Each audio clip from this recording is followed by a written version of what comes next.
जय श्री महाकाल साधको, आपका बहुत बहुत स्वागत है।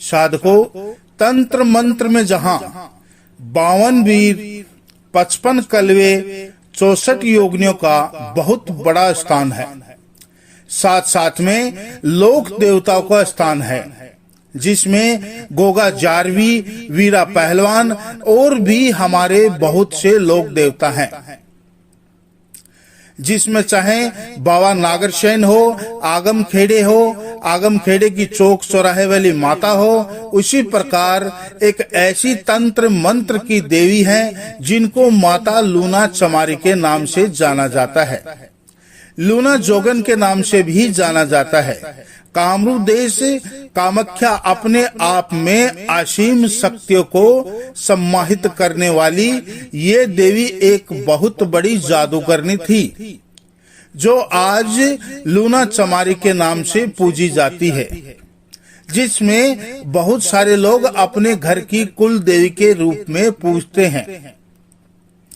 कुछ लोग अपने इष्ट देवी भी इन्हें मानते हैं। कहा जाता है लूना जोगन इसलिए कहा जाता है क्योंकि इनके जो गुरु थे वो इस्माइल जोगी थे।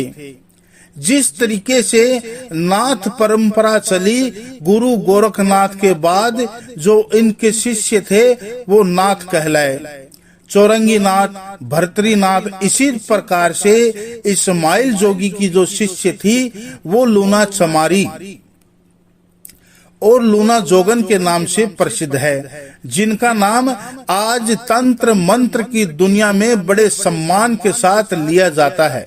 और साथ साथ जितने भी साबर मंत्र है, उन साबर मंत्रों में लूना चमारी का एक विशेष स्थान है।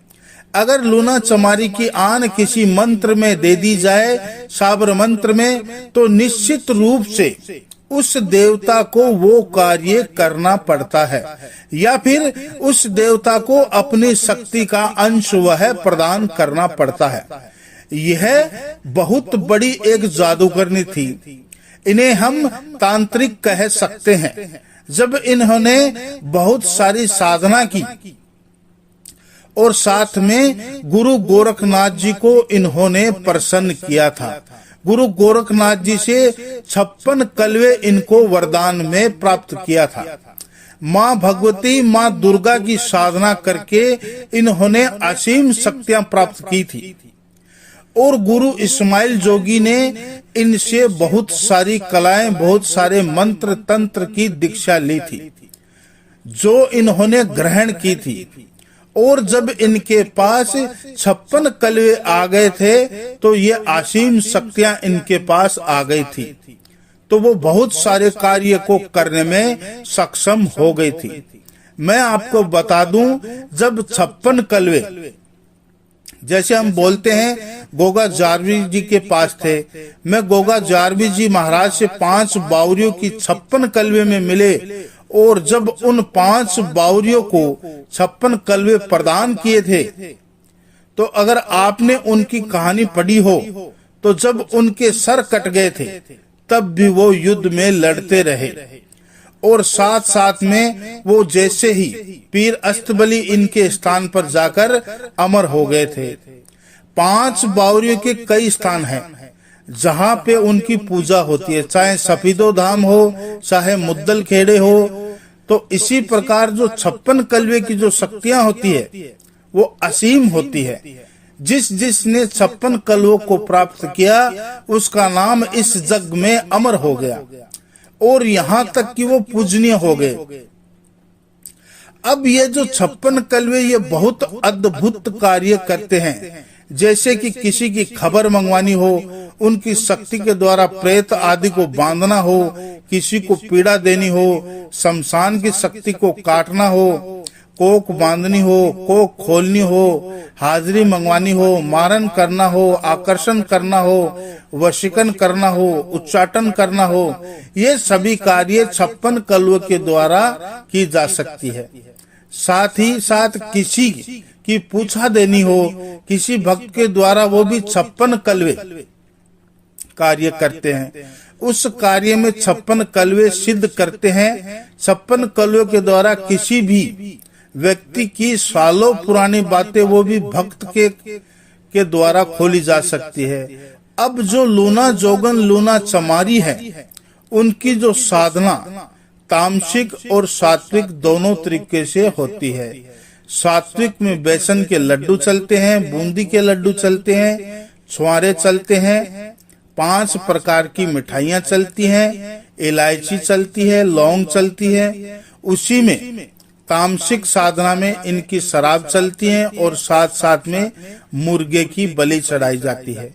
असल में जो शराब है वो जिन भी शक्तियों को 56 कलवे प्राप्त हुए हैं, जैसे कि 5 बावरियों को, ग्वाय राणा को, उन सभी को शराब चढ़ाई जाती है, यानी भोग लगाई जाती है। वो जो शराब है वो 56 कलवे का भोग होता है, जिनके द्वारा ये कार्य लेती है। और हर बड़ी शक्ति के साथ वो बहुत सारी शक्तियां चलती है, जो कुछ उनके नीचे कार्य करते हैं तो कुछ उनके साथ कार्य करते हैं। और अब जब लूना चमारी की जब आन दी जाती है तो वो कार्य कैसे करते हैं, वो मंत्र क्या है, कैसे करते हैं, फिर वो देवता कार्य कैसे करते हैं। देखिए, लूना चमारी बहुत सारी साधनाओं को अपने अंदर समाहित करी हुई होती है, बहुत सारी शक्तियों को अपने अंदर समाहित हुई है।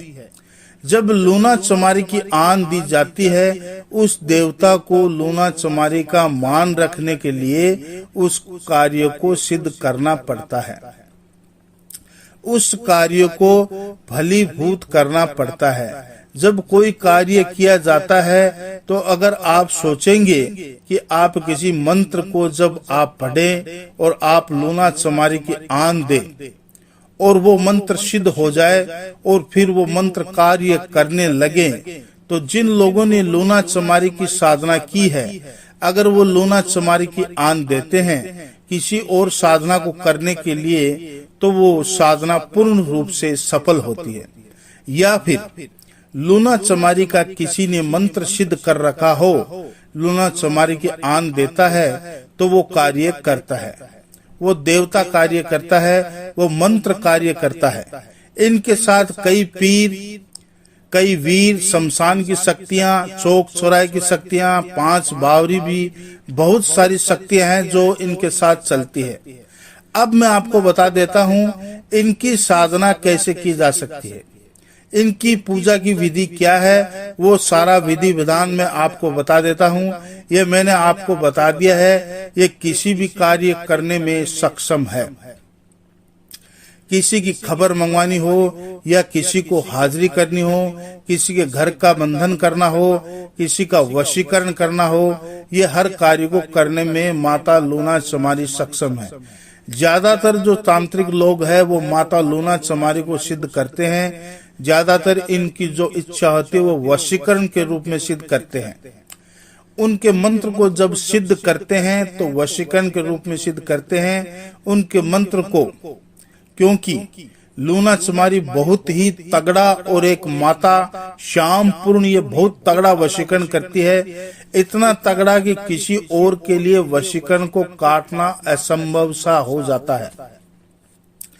तो इसीलिए इनकी साधना में वशीकरण का बहुत बड़ा महत्व है। इनकी साधना 41 दिन की होती है, जिसमें नियम सारे वही होते हैं, जिसमें ब्रह्मचर्य का पालन करना होता है। साथ साथ एक चीज मैं आपको और बता दूं, आपको ध्यान में रखने के लिए, इस साधना को गुरु मुख लोग ही करें। पहली बात, जिनके गुरु है वही करे, गुरु से आज्ञा लेके। दूसरी बात, रात को 10 बजे के बाद, यानी 10 बजे से 12 बजे के बीच में इनकी साधना, इनका मंत्र है जो उसको पूर्ण करने होती है। साबर मंत्र होता है। जो भी इस साधना को करता है उसके पास सुरक्षा मंत्र सिद्ध होना बहुत जरूरी है। उसके पास सुरक्षा मंत्र हो, वह सिद्ध होना चाहिए, ताकि जब भी वो साधना में बैठे तो सुरक्षा घेरा बना ले। क्योंकि जब आप जाप करते हो, बहुत सारी शक्तियां, अदृश्य शक्तियां है जो आपकी तरफ आती है। एक बात और मैं आपको बता दूंगा, आपने सुना होगा, खाली कमरे का चयन करे। जब भी आप कोई साधना करे तो एकांतवास में करनी चाहिए, क्योंकि 10 बजे रात्रि में इनकी शक्तियां जागृत रहती हैं। और दूसरी बात, आपके जब परिवार वाले सो जाते हैं यानी रात को, तभी इन्हीं साधना करते, क्योंकि जो शक्तियां आती है बाहर से आपकी तरफ आकर्षित होती है। तो अगर आपके घर वाले वहां पर होंगे, कोई व्यक्ति होगा तो उनसे टकराएगी और उनको नुकसान पहुंचा सकती है। इसलिए अगर आप कोई साधना करते हैं तो उस समय कीजिए जब आपका परिवार सो गया हो, तभी इस साधना को करना चाहिए। अगर इस साधना के बारे में कोई जानकारी चाहिए तो आप मेरे को कमेंट करें। आज के लिए बस इतना ही। जय श्री महाकाल।